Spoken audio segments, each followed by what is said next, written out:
What's going on, man? How are you? We're just gonna close this. Good to see you. For half a second, I saw his shaved head. I thought it was you. It was just like, oh, Sam. Yeah, it'll come eventually. Golden mics, so you know this is going to be special. I like this. I actually like this setup, man. I like the little windscreen in front. And you're right. And Sam pointed out yesterday, I liked it because they're gold. Yeah, Jim thinks that the mics are better than the ones we have at home. They are because these are gold. Oh yeah. You know what I mean? Like you feel like Rihanna. Like you're going to be singing a little hit here. Let me shut my phone off and try to be a pro. Yeah. Jim just got a new mic back in New York, though. Jim's now in the club of people who has his own microphone. I read about it in the trades. It gets plugged. It was all over Variety magazine. Jim Norton gets his own microphone in Sirius XM. Congratulations. Thank you, That's bro. a milestone. That's a milestone in radio. Well, they told me it's because they know I like my own mic, but then I'm like, oh no, I think it's just no one else wants to talk into the one I've been using. I think I'm the problem. You think that's what it was? Too many complaints from other people? Yeah, they're like, we don't trust him. Did you add any custom little design stuff to it? Maybe a little silhouette of your face on the side? No, just a little ridge and something hanging off it. That's good for your brand. That's what they say out here a lot. That's good for your brand. Just makes it easier for him to grip. It helps Jim come to work. He's motivated now to talk into it. Of course he is. And I took your advice. I went overseas. I've been crediting you with whoever would ask. I want to do other ones, but I did Australia. Yeah. All Burr, because I just kept hearing you say, "Dude, just go," and I'm like, "Why am I not going?" You're right. How much fun was that? It was fun, man. Yeah, that jet lag's a bitch, though. That's probably the worst one. That's the worst one you're going to run into. Everything else, especially if New York, if you're going over to like England or something, I mean, I think that's only like a 4 or 5 hour difference. That's not that bad. It's not bad. Yeah, but you know, Australia's from LA to terrible, Australia is like that's a 14-hour or something crazy, 16-hour difference. It was 14 hours. They're 14 hours ahead of us. We're bringing so in, it's 17 hours ahead. Hi, Dan. Dan Harmon's coming. Dan Harmon is here as well. Hi, buddy. All right, Dan Harmon, how are you? What's going on? Let's pull your mic up. Do you guys know each other? I don't think we've ever met. Hello, Dan. How are you, sir? How are you? Nice to meet you.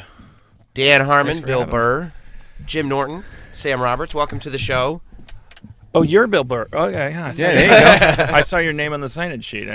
You're fancy. yeah. I have to sign in like everybody else. I am a fancy person. Well, welcome to the show, man. How's it going? It's going good. Thanks for having me. What do you got going on? Well, I'm showing up late for this, so thanks I just a lot of stuff. I don't know. I'm collaborating with a lot of people in the new TV world, which is just streaming. So that's just boring to describe, but it's just getting together with a lot of people and trying to launch a lot of stuff because just like specific shows. Yeah, like people are just coming to you for ideas now. Yeah, I have a little studio in Burbank that focuses on animation. We did the Charlie Kaufman movie Anomalisa that got nominated for an Oscar, but we're looking to do stuff that's maybe less smart and more profitable. Who knows? Yeah. Yeah, just a lot of young writers coming in, anybody with an idea. And then I try to help them like break stories, come up with a good pitch, go out there, find somebody to pay for it, and so that they can get paid to write something and so on. We're doing something with Louis C.K. and Albert Brooks. I'm not sure what I'm allowed to announce in that area, but I know we originally did that for FX, and now Can you tell us the entire plot? I can actually, because it's not about much. They're cops, and it's just like I think it's comes from Louis' idea of like, oh, who has the worst job in the world right now, and just it kind of personalizes and dimensionalizes these cops. It's sort of like Car 54. Where are you? Not that anybody listening is like, oh, they're instant clarity. But they may be familiar with the concept of that show, which is just like a workplace comedy with two cops that are just like regular guys. And F is for Family got picked up for a second season, which is awesome. Which is when is that? We're finishing that up right now. It comes out in spring of 2017. Do you like seeing yourself animated? Well, it's not me. It's you can tell Jim hasn't watched it. He hasn't seen it. No. Breaks my heart that a friend of mine. No, I know who it is. I'm know. saying your voice. Is it? Do you like seeing it coming It was out of an yet animation? another thing to get over. You do. I just did taped another special, and that's the worst fucking thing I do every 2 years is sit down and have to look at that, because with that thing there's breaks. You do F is for Family, then other actors are talking, so I just have to get through a couple scenes and then eventually get used to it. I don't have to look at myself, it's just my voice. It's a lot easier. But then when you do the stand-up specials, when you guys sit there and edit, Where'd you tape? the Ryman in Nashville. Oh, was awesome. Yeah, so I like doing it. But you don't like watching back any of your old stand-up specials? I don't like watching any of them. Even when they're like, this is my brand new. Have to. They have to, but Yeah. you have to, so it's what you want. But if there was a way to just be like, just do it, and they know what I want, and then I never look at it, that's perfect. You watch just to edit, like you got to watch yourself. Because I don't want anybody making editing decisions, but as soon as you're done, it's like, never again will I watch this. Ever. Yeah. But what? No, but you know what's weird? If I just tape myself at a club and I just go home to see, like, I guess if I'm just gonna see it, I can sit there and watch it, and just be like, all right, I need to do this or do that. But like knowing that you're editing this thing and then everybody could potentially see it, like, oh my God, why did I do that with my hand? Look how big my fucking ears are. It was just this terrible. Yeah, I throw a douchey smile. Yeah. I'm like, oh, you fucking worm. Look how self-conscious you are right there. Yeah, it's just awful. The whole thing is just awful. So I get so drunk during the podcast that I do, and it's not written, so I always, like, Wednesday it comes out, so I always listen to it because I never remember. It's kind of the audio equivalent of what's that called? The Stranger, where you sleep on your hand and then whatever. I have no idea what I said, and then sometimes I'm like, oh, wait, was that a really good show or a really bad show? And I whatever my theory is. So you get like blackout drunk and do a podcast? I mean, I guess that sounds awful. It sounds like a movie of the week, but it's yeah. I mean, it's. Blackout drunk is when you like wake up with an injury. I think this is just my. I think blackouts you don't remember what you did or something. Right, Yeah, blackout. Yeah, you're taking it to the Evel Knievel level. Where you wake up with a collarbone sticking out of your chest. You can just not remember what you said and get dirty looks. You go, wow, I guess I was that guy. Yeah, I mean, I remember that I was on stage. I remember that I was in front of a microphone, and I can maybe remember like topics that came up. But you're like a guy with like theoretically sensitive information. Like you were just talking about a project that you're like, I don't know if we should be talking about this, and you have to work with celebrities that might not want their business out there. Yeah. You should probably be responsible, right, for what you say on a podcast? Nah, nothing will ever happen. No, it's the internet. It doesn't count. You can libel people, slander everything. It's the internet. That's the internet. Yeah, you can just take shit that isn't yours. Just play their voicemails. Curate it all, as they say. Have you said things on the podcast? You're like, oh fuck, why did I say that? Yeah, well, I did the Chevy Chase thing. I got out my phone. Oh, This is before. That's before, by the way, it was a podcast. That's actually kind of the reason it is a podcast now, is because what that was a show that I was doing in the back of this comic book store, where I don't know if you guys have done stand up there, The Meltdown, but it was just like a cabaret kind of audience. It was just like, oh, there's 150 people here, and I was like, comfortable by that time of sharing my frustrations of working with a living legend. Like I had done it so many times that I wasn't associating it with danger, like I didn't. Now I look back on it and I'm like, why did you pick up that firecracker? And like, but if you pull out from that footage, it's like I was just eating firecrackers all the time. It's just like that one happened to go TMZ. But what I did was it wasn't for the internet. It was just for this room full of people. I took out my phone and I had this voicemail from him that was particularly vitriolic. And I was like, I played it into the microphone. Somebody in the audience recorded that. They put it on the internet. And then it was like, oh man, that was a huge mistake. Like when that story broke though, wasn't everybody saying that it was like a community rap party or something like that? That they didn't never put it into the context of. That's what Chevy was talking about. And that's why we were quote unquote feuding. By the time the story broke, we were already friends again. We were laughing about it, but it was like what had happened is at the rap party after a season that was very contentious. I made the joke. I kind of like the crew. Like I thought I was being like a white knight to the crew at the rap party and saying, okay, before we play the gag reel and I'll go home, like. I'm your boss. You can't get fired. So everybody on the count of three, just say, go ahead and say, fuck you, Chevy. And everybody very much participated. Dude, there could literally be a series of just Chevy Chase stories, just animating them and then cutting to live action. I mean, the guy is a fucking legend. Yeah. He's a legend. The stories of this guy. So he was like, he left when I did that. And there was this whole thing about, in front of my wife and kids. Well, his kids are 48. Like, but like he like middle-aged children. How do I explain to my children? He's got a colostomy bag. How can you do that in front of my child? Exactly. You think 48 years in, they're confused as to whether or not their dad is an asshole? Yeah, exactly. Well, that was my defense. I was like, they know him. Right. Like they've had to work with him longer than anybody. But I hope it's clear. I know I was in the wrong. I shouldn't have done that. But at the rap party or otherwise. But what? Him and the family just walked out when you did that? Yeah, he just left. I mean, rap parties aren't that fun anyway. But he was there when you said "fuck you, Chevy"? Yeah. Oh, so you kind of just breaking his balls in front of everybody? And yeah, because he has. You can't say you didn't know what was going to happen. Were you drunk?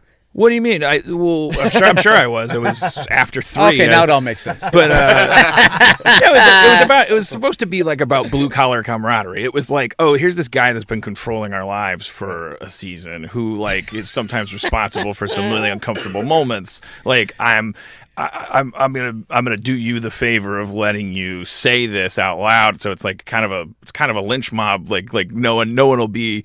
It's a firing squad. Like no one's accountable. He obviously had no sense of humor about it. Yeah, I think he was I mean, he has a great sense of humor. He's not a thin-skinned guy at all, but he's also he I was being a dick to him, so he was like offended by that. Was he shocked that people saw him that way? Sometimes people don't see themselves that way, and then all of a sudden when the whole crew goes "fuck you," you're like, "Wow, am I interpreted that way by them?" I don't know. I can't get inside Which that. makes that person even more hateable. Yes. It's like at least we thought you knew. No self-awareness. It's like how you fucking treated me that way, and you had no idea that would annoy me. Like people when they do. The lack of self-awareness makes them hateable. You know what people like that do? They do a lot of double hands to the chest. Like I wasn't that fucking thing. You're just like fuck you. Yes. I think they're the worst. That was like when that publicist backed over those 16 people. Do you remember that? And she got away with it on Long Island. Gruber, I think, or yeah. And the picture of her in the post, she had both hands like to her chest, like, you know. I didn't see that entire mob of people. Yeah, he was. I mean, it's weird his relationship with other people that he's working with versus his relationship with the public. Like I've never seen a bigger man of the people. Like on the Paramount lot, like.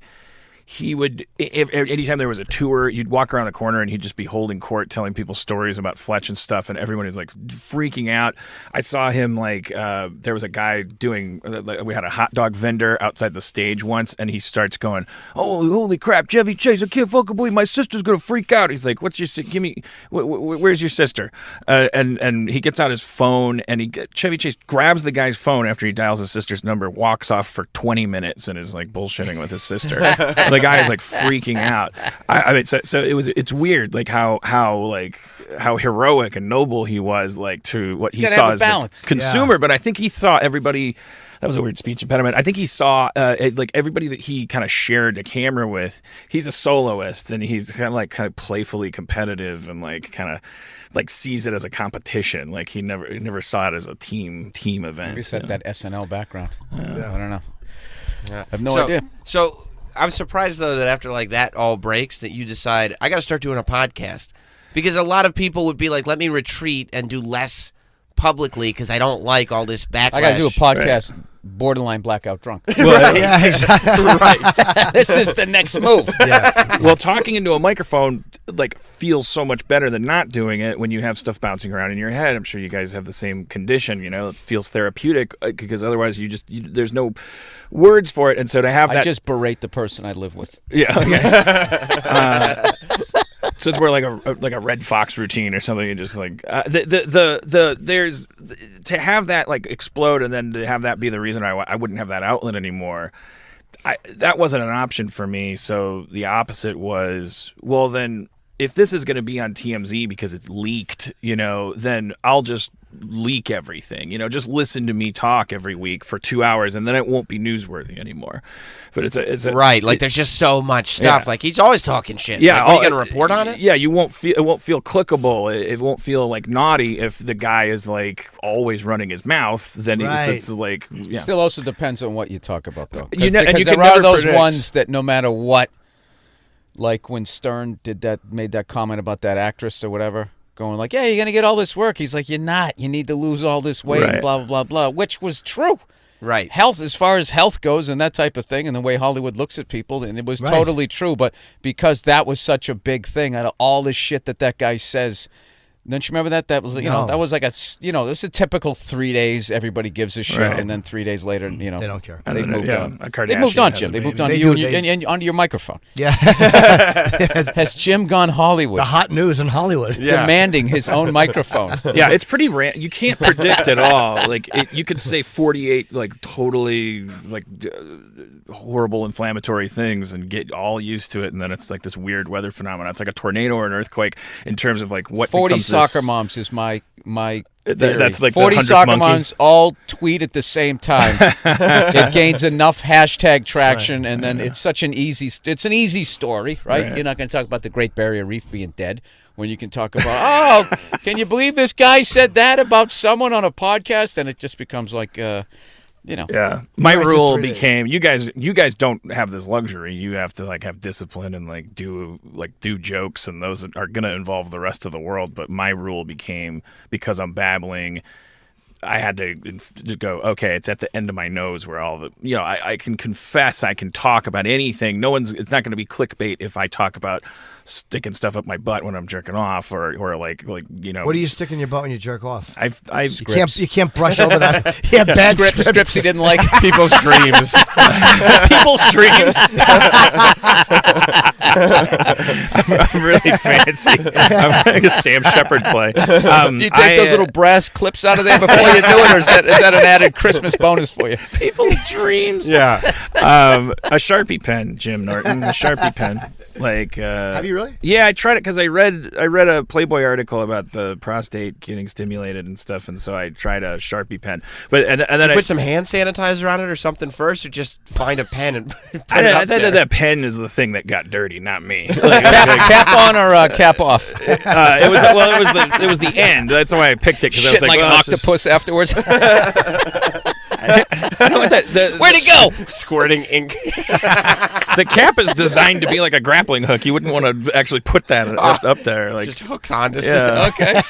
Hey, you always learn. That's why It's you like got to a come out to harpoon. LA, Jim. You got to learn shit out Yeah, here. yeah. But So a pen, did you like it or did you not like it? well, it was fine enough. I mean, something in your butt is better than something not in your butt, Sure. I guess, is what we find out. But the problem is it worth, like, then you finish orgasming and you're, You got to go back to Staples. and now I'm like, now it's you 4:30. There's traffic. They have to gingerly pull a pen out of your asshole. You're like, that wasn't worth it. That wasn't worth this I'm moment. just saying he needed more Sharpies. yeah, you know how like guys like orgasm, like as soon as it's done, it's like the thought of anything sexual is like mowing the lawn for like Yeah. at least 20 minutes, but and then during that time you're like, so that goes off like a light, and then you just have something in your butt. It's like, and I it's just like the that worst. that philosophy though. I've never heard.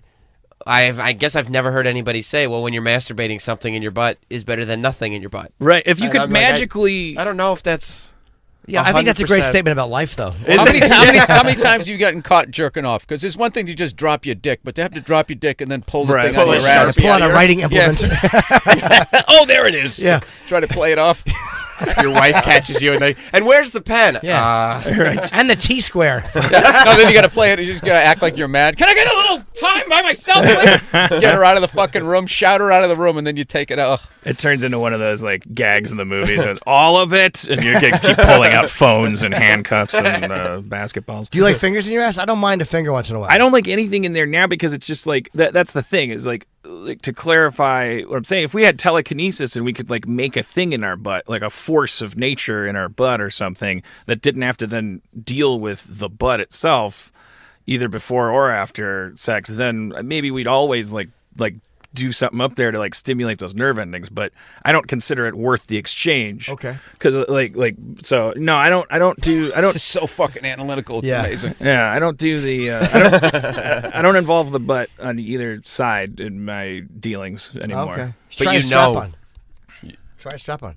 Try a strap, like have somebody peg me. Is that what they call it? Getting Yeah, pegged? peg. Believe me, that you don't randomly pull peg out of thin air. Yeah, exactly. Is that the language? I don't know. Yeah. That's fucking. like a 6 gauge or a. Pegging is not one you randomly. That's not the language of a novice. I don't know if I would have been able to pull out the word pegging. Not at all. No. But yeah, I can't really do it. I've dabbled a little bit, but I can't really go through with it because I just. Well, you're in that scene in Louis' show, like you have the whole monologue when you're talking about are you talking about a dildo that you have, or? Yeah. I think so. That was I do remember that. That was one of the poker scenes or something. Right? Talk about something in my ass. Yeah. I thought maybe that came from real life, that you were just. I don't remember where that came. I mean, I think that was written specifically for me, but I don't remember where it. What inspired, if it was something I said in the last 9 hours of comedy specials you've done. Yeah, that's a good point. Yeah, I was about to say your entire career, maybe. Yeah. Why would someone think I like things in my asshole? Unless they've heard me talk for more than 30 Jim, seconds. we want you to stretch out on this one. Yeah, it was probably that. That's my favorite part of the Louis show, though, is the poker games. Those conversations. The things he would take for, like the Rick Chrome speech about the word faggot and how it came that was to amazing. be. Yeah. That came from a conversation. I remember the moment we were at the Comedy Cellar table, and he was literally just talking about something, and Rick was just having a chat, and Louis wrote that into a script. That guy, that's out of all the fucking ads they put out, that was the one that hit home, and I was like, I should probably stop saying that, because I had that stupid, like, it doesn't mean that, it means this to me. Right. And then once I heard, Rick Chrome, how can you argue with Rick Chrome? Yeah. You're just like, all right, Rick. God Yes. damn it, you're right. I still say it when I get mad in the car, though. Sure. You do? When somebody, every once in a while. But then I always think of the Rick Chrome thing, and I'm like, I should have said that, Yeah. It happens. Louis changed the world, one person at a time. That's right. I used to say. I thought you were going to start singing a song right there. That would have been perfect. You think so? The Louis changed the world song. I had this really bad habit from just growing up in the 70s in the Midwest. Like when I was in the edit bay working on Community as late as 2010, I would say, take that back. See this thing. That's gay. Get rid of that. Like I was still doing that. I had to there was a sea change during these last 5 years. Like I had to and then I found out what it was is I shouldn't be saying that anyway, but I found out the editor was gay, and realized I had been nonstop using that word just to mean like Lame. dumb, Lame, stupid. retarded, Stinks, you know.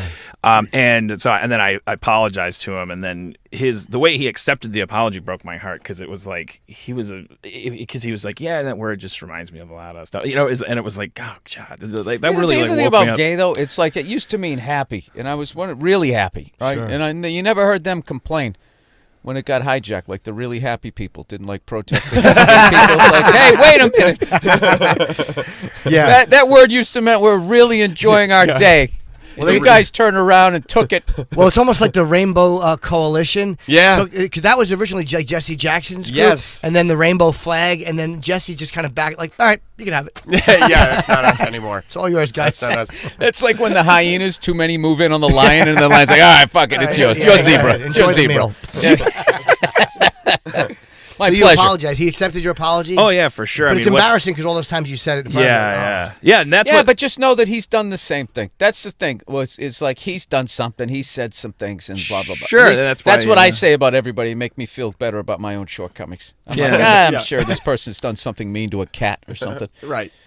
Do you keep up with the people that were on Community? Because I was thinking this morning when I was driving in, it's amazing how many people have been successful coming off that show. Joel my McHale God, yes. at launch.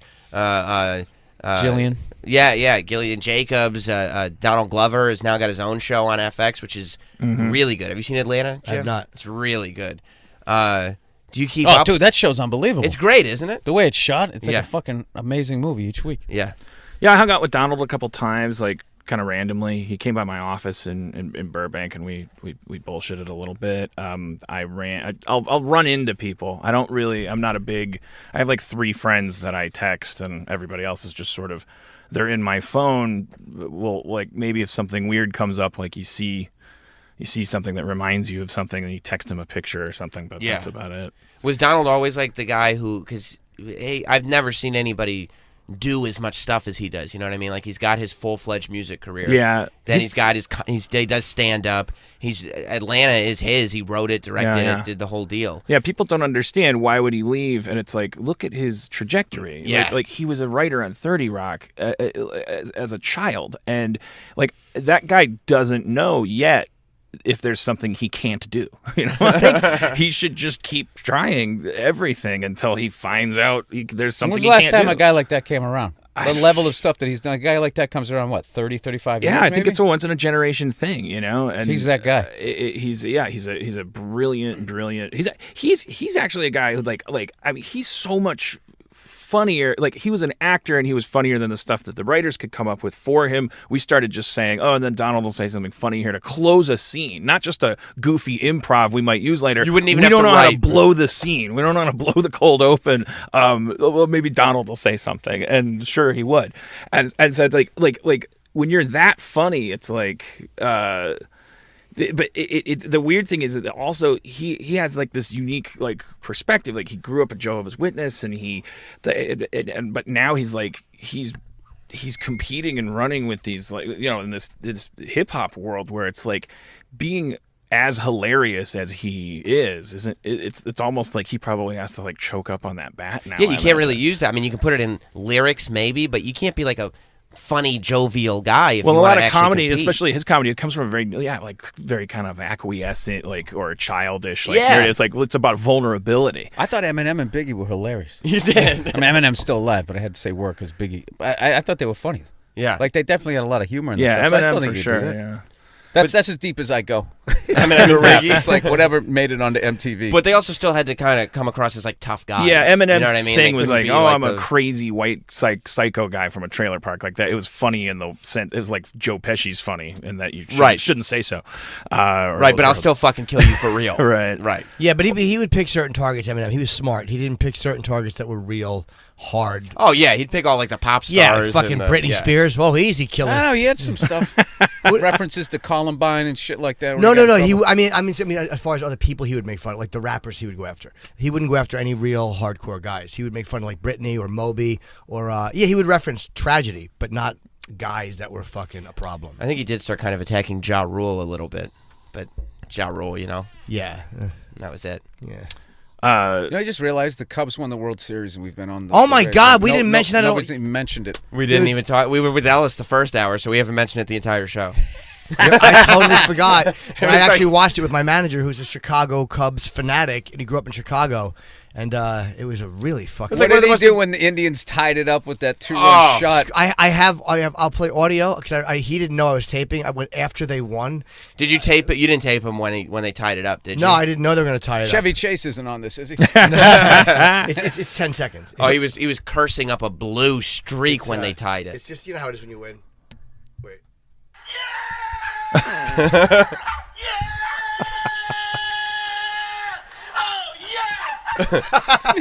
That's just, and I told Sam that's what sports are about. It's like that's the moment. Yeah. All you like when the Patriots win, or when your whole year is spent for that one moment. He's of such victory. a nice guy, though, Jonathan. He was sitting there like when the Indians tied the game, because he's like the biggest Cubs fan. He's sitting there going, in the middle of the conversation, "What the fuck? Oh fuck! I'm so sorry. Oh fuck! I'm sorry. What the fuck? God damn it! I'm sorry. John, it's the World Series. You can curse. No one cares. He Oh, kept my like God. turning around. I just wonder what that apologize. dog is thinking. You can hear that little Shih Tzu in the background. Yeah. What Murray. what do dogs think when their owners like start screaming at the top of their lungs, Dude, but I they're just not love being? the two of them, like the way they tortured their fans. I was saying the last thing, it's like this just makes sense that the team that's going to lose is going to go up 3-1. Yeah. And the team that's going to win is going to go down 3-1. So both people just be like, have this manic and depressive thing and just get totally switched. And then it's like, oh my God, we're going to do it. And then they're going to have a fucking 2-run homer to tie it. And then there's going to be a rain delay. Yeah. And just make you sit there in the anxiety of that for another 20 minutes, just another little twist of the knife before it's finally over, and you put someone out of their misery and you release the other person. I felt bad for It's the incredible. Indians fans because I would rather have my team lose fucking 7-2 or 6-2 than tie it up like that. Exactly. In- Dude, with in 2 outs in the 04, eighth. in 04, when you guys killed us in that game 3, 19 to whatever, and people were like, oh my God, how depressed are you? I said, this year actually isn't bad. I like this. 4-game sweep, 2 behind my ear. Just get it over with. Yes. Because Right. 03, the year before, was just like, oh my God, we're going to do it. And then just, it was Aaron Boone. So I was just like, this is great. There's going to be no Bucky Dent, Just no Aaron Boone. Pull none the of this Band-Aid shit. off. Yeah. But then the fact, that they were able to come back was pretty cool. Yeah, but it is easier just to get your ass kicked and Way fucking better. over. Way you're better. finished than a last minute because there's so many what ifs. When you lose 10-3, there's no what ifs. What if he didn't give up fucking a 3-run home run in the Right. fourth and then a 2-run shot in the set? There's none of that. But it's Right. when it's that one. It really is. It's one mistake. Dude, everyone was That- questioning Madden with all his pitching things. It was like, dude, he had the walk and wounded. They were all tired, and I was just thinking, all they got. Then they scored all those runs, in the beginning, all they got to do is just hold these guys off, because the later this game goes, the more pitches, it started tipping in the Indians' favor. It was fascinating. Then, of course, the Indians came back and tied it up. It was unbelievable. I thought he overused the closer because that was Joe. Even though the Yankees won so many times, I always criticize Joe Torre. I'm like, he's using Mariano too much at the end of the 7th or the early in the 8th. Leave him for the fucking 9th inning. Yeah, but they played. This is the thing about that. They played 3 elimination games in a row. That's right. It's like you got to go with the guy. You got to bring him in, because if he doesn't get you to the next one and he's your best guy, you kind of had to do it. Yeah. But that's one of those things, though. Then if he lets up a home run, then everybody gets to be like, oh, the guy I would have put in who didn't pitch, so there's no footage on him. He would have gone in and he would have saved the fucking day. And it's just like, well, if that was true, then you'd be managing. That always drove me nuts with Torre, though. I was like, fucking not Mariano. They lost fucking, Nelson and Stanton. It's funny, too, because as soon as the game got tied up or it looked like the Cubs might not win, that's when the Joe Buck hatred really starts to come out on Twitter. Jonathan was hating him because all the Cubs fans hate the way that Joe Buck has called it. Because he's a St. Louis guy? Yeah, they say it's clearly he doesn't like the Cubs. That's what they're all. There's a clear bias with Joe Buck. Did you ever see his Joe Buck is hilarious. Did you ever see on his Twitter? In case you know what Twitter was, I held up the phone for you. It says Joe Buck and says something like, "I hate your team," because that's all he gets. That's so all funny. He gets. Dude, I did Inside the NFL one time, dropping names here. Chris Collinsworth told a funny story about that. Yeah. Where people just are always convinced, like, why do you hate the Bengals so much? You played for them. Why do you hate these guys so much? And he would always be like, no, I don't hate them. I'm just blah, blah, blah. And then finally somebody came up and was like, well, why do you hate the Giants so much? And he just looked at me and said, I just don't like them. And just walked out just to fuck with them. How is it doing what was it, Bill Simmons show with Gretzky? Oh, that was insane. And he was the nicest guy. He seemed like a nice guy. He was laughing at all your jokes and everything. No, and he was asking. I said, I play a little pickup. He goes, oh, you play? He starts asking me, what do you play? No. Yeah, like generally interested. Like it was amazing. And I was sitting there for like at one point during the interview, like such a fanboy moment. He was sitting there, he had his hands folded. I was looking at his hands going like, those things held the cup 3 times. They scored 2,700 points. I'm trying to blow through this before he makes a hand joke. No, not at all. And it was just like... I was trying to connect. What's a peg callback? Callback. It was amazing, and I couldn't wait to answer the question, what's wrong with hockey, because that's what I've heard the entire time watching it. It's like the truth is there is nothing wrong with it. Right. It's just you just have to accept the fact that you're this rogue sort of sport in this country, and you're just all going to be multimillionaires instead of billionaires. But if you go for that brass ring that the NFL is going with, look at it's finally caught up with them how much they tried to mainstream the game. Yeah. They've alienated, I think, their main fan base. They got them dressed in pink. They got Katy Perry singing. They're doing games in London. They're on Sunday. They're on Monday. They're on Thursday. Towards the end of the season, they're on Saturday. And that whole thing with that movie was going like they own a day of the week. They've lost that. Like I forget sometimes. What day was hockey? No, I'm saying NFL. Oh, NFL sorry. owns I think Sunday. hockey. Okay. I don't have a lot of charisma. It's easy to drift. I never blame the listener when I'm talking. So they had they own that movie, that great line. They own a day of the week. Yeah. And they've gotten away from that. It's almost like when you watch when a Starbucks or something comes up and they have so many locations, they're competing with each other. They kind of did that. And then also the game has also changed so much now where it's just like they were talking about like Tom Brady going like that. He has 800 yards in the first 2 weeks, and they were writing how that only like 600 of those yards were like for 12 yards and under, just dinking and dunking your way down the field. And I don't know, kind of lost like that, the running back blowing through the line and all that shit. Right. I don't know. I was hoping you guys would interrupt me about a minute ago because I ran out of shit to say. Well, with these sports that come down, like the World Series, it's 7 games, but you can get skunked in 4 games, right? Like Yeah. So what? How do you? They must have some kind of mechanism in place to prevent corruption, right? Because, like, can you imagine the money that's at stake if literally your franchise is cut in half? Like all of that advertising, absolutely. all of it. So how do you keep some language. pitcher from being in a bar and some guy comes up to him and leaves car keys on the bar next to him and says like, "Look, there's something parked on the lot for you." Baseball, they pay him such a disgusting amount of money. Like you'd really have to be a degenerate, or just even if you were getting the league minimum. I mean, I think that's still like $750,000 or something like that. I mean, Jesus. it would take a lot to get to those guys. But the big thing is, but what if the people paying you are the ones saying, the because they network want and that. Taco Bell need you to shave a pitch? I don't know. Well, I will say this though: all throughout the 2000s, I was saying the NBA's fixed, and I was getting all this shit because I was also saying baseball was fixed. I had a lot of theories back then, but I was right. I was like Mel Gibson in that movie where he drove the taxi. I was right about the NBA. And what kills me is they did the Oswald thing. They pinned it on one guy. There was one guy. All those fucking games that I watched. I remember when I was at a Utah Jazz game watching them play the Celtics, and I watched them. They're letting them play tonight. Oh, no, they're calling it tight. Oh, no, they're letting them play. And it was just so clearly somebody was fucking with this thing. It's just like, I never saw games like that when I was growing up. Either right out of the gate, it's like an umpire. They established the strike zone. You see the first at batters, just turning back, guys at bat, looking back on, okay, that's the strike. That's that. Okay, cool. And then if you're a good official or umpire, like, you're consistent. And they weren't doing that in all these fucking games I was watching. And everybody was telling me I was out of my mind. And then they finally bust this guy, mobbed up ref, fixing games. And then the NBA, it's just the one guy. Right. Blah, blah, blah. It's like, really, not even the guys who were on the crew with them? They didn't notice? Maybe they dropped a dime on him. I have no idea. Well, Lenny Dykstra tells that story about when he was playing for the Mets or whatever. He would get all the skinny on all the umps, and he would find out what they were doing wrong.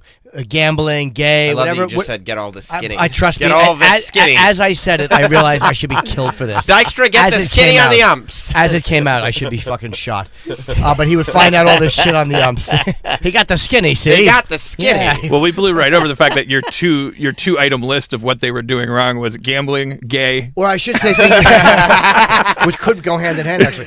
But then the things that they didn't want people to know that they were private about. He would say to them, he would come up and go, so how was that game last night? Or, hey, how about that club you went to? Like, he would mention this shit as he was stepping into the batter's box and let them know that he knew private stuff about them, and it expanded his strike zone, and it helped him. And he was No way. Yeah. Wow. He's been pretty open about that since we interviewed him. We didn't get much out of him. Yeah, I feel like ever since you remember that story a couple years ago. This is going to seem unrelated at first, but like there was a story a couple years ago where this high school gave the kids laptops, and they were like loaners, and so they had this like software on it to keep the laptops from getting stolen.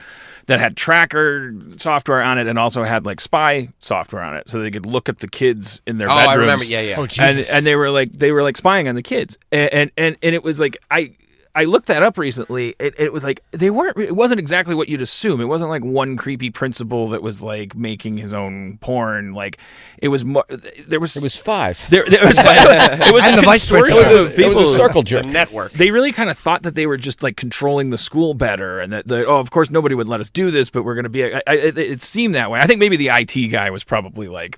Yeah, it's called. But anyways, the reason that's related is because it's like it seems like only when people get caught is when you see that and they always try to pretend like this weird instance of corruption, but all the people that get caught have something in common. Like they're weird and dumb. Like they do something weird, yeah. And then this corruption gets exposed, but it always has these little boundaries around it. It's like. I hate to be this cynical, but it just seems like if corruption is possible anywhere, that I now just assume 100% that it is. If someone's not being policed, there's only billions of dollars at stake. Yeah, I don't know why that would cause anybody to do anything underhanded. What would be the motivation? Yeah, well, it's just the money. I just don't see the smoking gun here. Whatever, it's still fuck. It's better than reality television. I mean, I guess it really is reality television, but it's better than the shit You would have to offer a lot to get those guys to take it. There's The just players? so much money at stake with those. Those guys make so much money. It's hard to get a guy who makes fucking $5 million a year. And also then to try to get them to keep their mouths shut and that type of thing. A The lot. way in is the officials. Yep. Because they're so underpaid. Are they underpaid? I don't know what they make. I actually don't either, but I know I know that it's not like they're underpaid. It's that they make way less. You're in a business where there's like billions of dollars, hundreds of millions being made, and I think those guys. Well, shit, we got the internet. Can't we look it up? I'm sure somebody put that. they don't get a lot of endorsement deals. Like it's nobody really knows Carl their name. Johnson, the famous referee for you got to do Nike. it for like 20 years. Like Kerry Frazier. I remember in the NHL and Koharski, because the guy says, eat another donut, you fat pig. So everybody know who he was.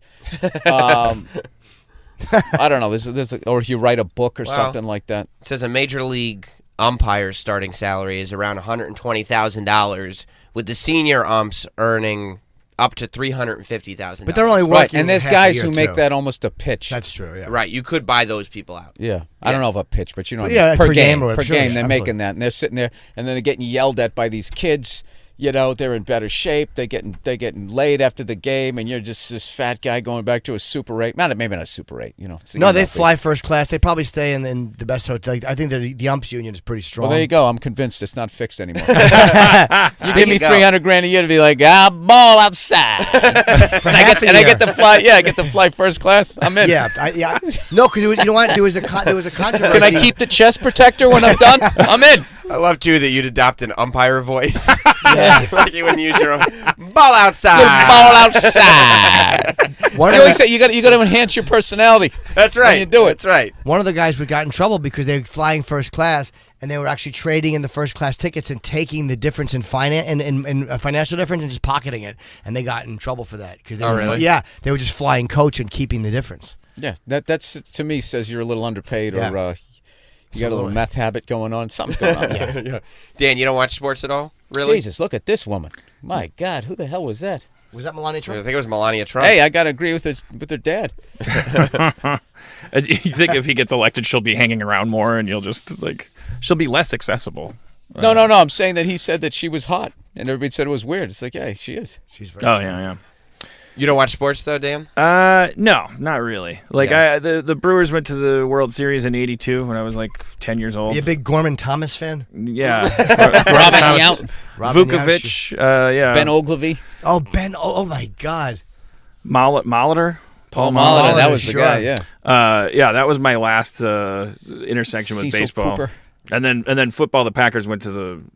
Whenever it's mandatory, I'm into sports. Right. I was in Milwaukee when the Packers went to the Super Bowl twice in a row. So you're like, I kind of have to be aware of what's But that makes it going on easy here. because everybody, if everybody on the block is watching the same thing and the screen doors on the bars are open and people are just getting high on the sidewalk and it crosses demographic lines at that point and it's fun. You just learn the names of the players and right. I think that's what women need to do with the Real Housewives. Just have more of a festive atmosphere with food and booze and stuff. Then I'll stand in the corner, act like I give a shit. I can't believe she said that to her. Right. Like that. For their book drinking. clubs or something. Yeah, just make it more of a street party. Yeah. Yeah, make it seem like it's a neighborhood gathering. That's one of the big things that I argue with my wife. That's it. Everything else kind of goes smooth. With the TV? Is those fucking shows, man. She watches them all? Oh, my God. And it's just, dude, it's like I live with them. It's just six women screaming at each other.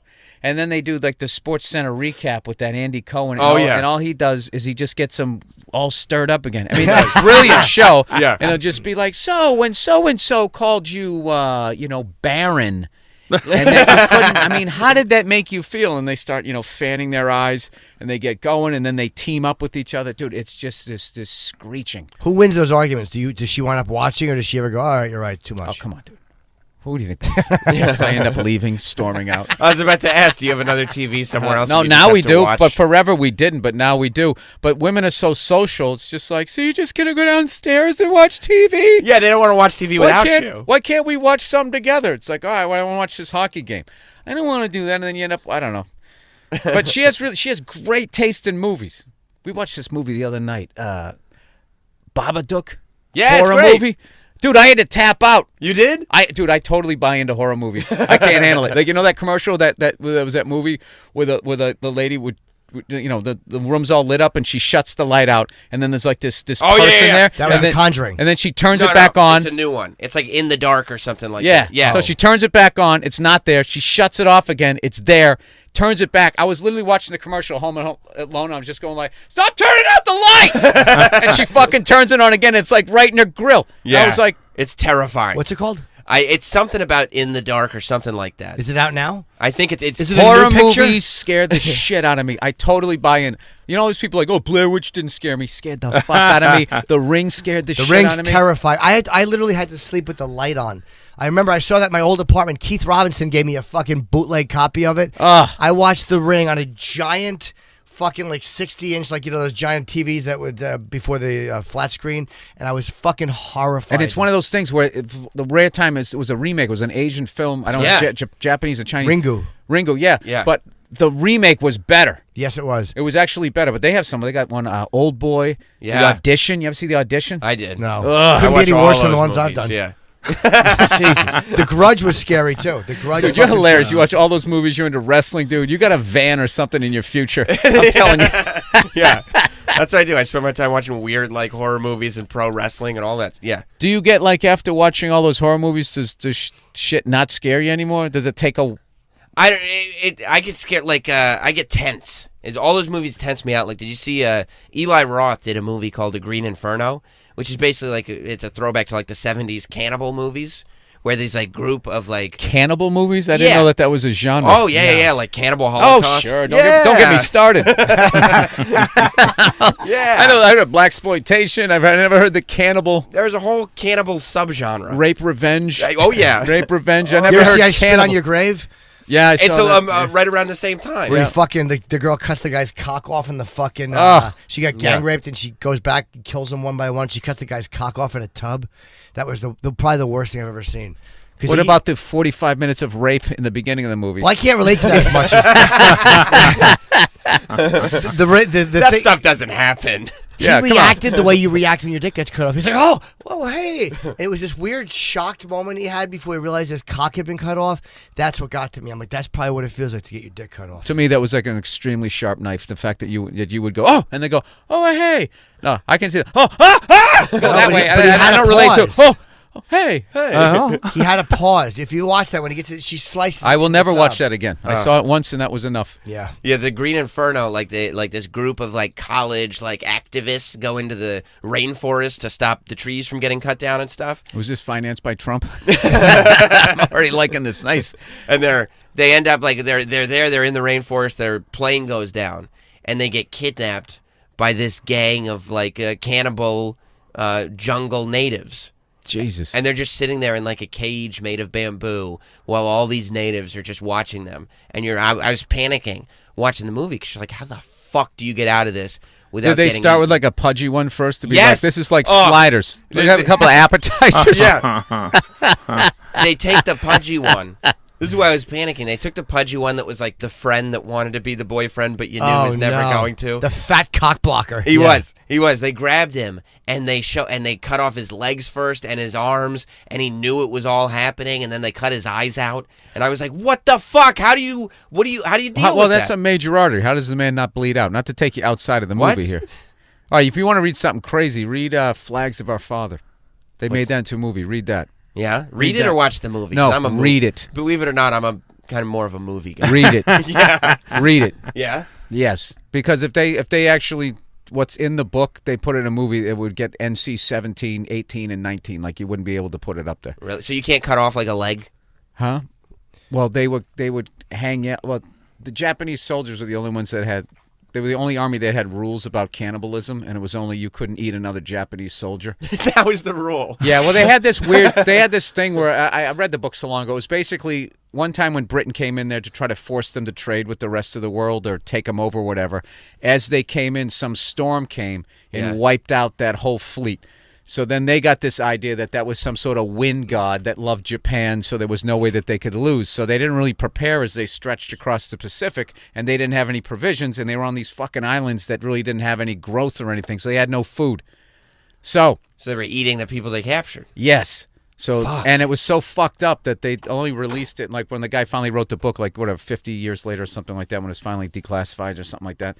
But they would just tie these guys up and they would just cut meat off their backside while they were alive, and then they would try to keep them alive as long as they could because the vitals fresh, had the most protein, and they would just throw them in a pit and they'd be laying there with like it was just no, dude, it was like when I was reading, it was like really the Japanese back then, they were like the white people of Asia, where they thought that they were superior to everybody else. The shit that they did to the Koreans, Chinese, and just all the way through there, like they were.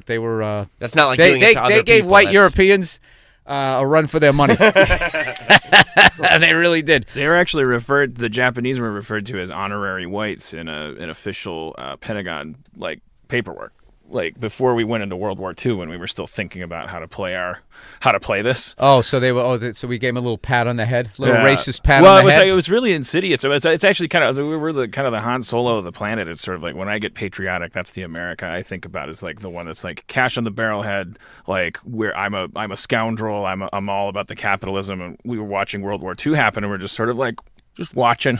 It's just like, and then before and we had a cash policy. It was like, who needs bullets? Who needs? Oh, we played it. We played it brilliantly. And then but before we went in, there was like a lot of thinking going on about all these memos and all these things that you can get Freedom of Information Act. I know I'm starting to sound like a kooky guy, but this stuff is verifiable. Like there was like this plan before we went into World War II that lays out the 50-year as the 50 years after World War II. I would think if you're running a nation, you gotta be beyond 10 days. You gotta be like, all right, we're gonna get into this thing because they already saw World War I, and the devastation that was. I mean, and these people Ken Burns' The War is one of the great things I've ever watched. I wish it was longer though. You gotta let Dan go. Unfortunately, your person. Is it because I started getting geopolitical? No. Yeah. We're like, we can't have that here. No, I guess you got other stuff going on today. Do I? I don't know, but they're saying that you got a hard out. I'm getting text messages. Well, that's exciting that I have something going on. Yeah. We'll take a quick break. Otherwise, we would have kept you here. But Dan, what should we notify the people of? Rick and Morty? The Flags of Our Fathers is coming. I'm doing a revival, and just the cannibalism part. Yeah, Rick and Morty. We should finish that in the next 3 or 4 years or so. The season 3. Everything else is kind of in development. And Harmon Quest is coming to CISO. How could I be so silly? Harmon Quest. Yeah, that's me playing Dungeons and Dragons. Pathfinder is what we're playing, not Dungeons and Dragons. With celebrity guests and stuff, and then it's animated like the actual action, which is why I was so quiet during the baseball conversation. And you should also check out. I mean, I don't know if you're actively promoting it, but there's a great Dan Harmon. Harmontown is the name of the documentary, right? Yeah, I think it's on Netflix still, isn't it? Yeah. That's where I saw it. It's a movie I made about myself. It's good. In which it turns out I'm a narcissist. That's it. Thanks for having me. You guys are awesome. No worries. Thanks for coming in.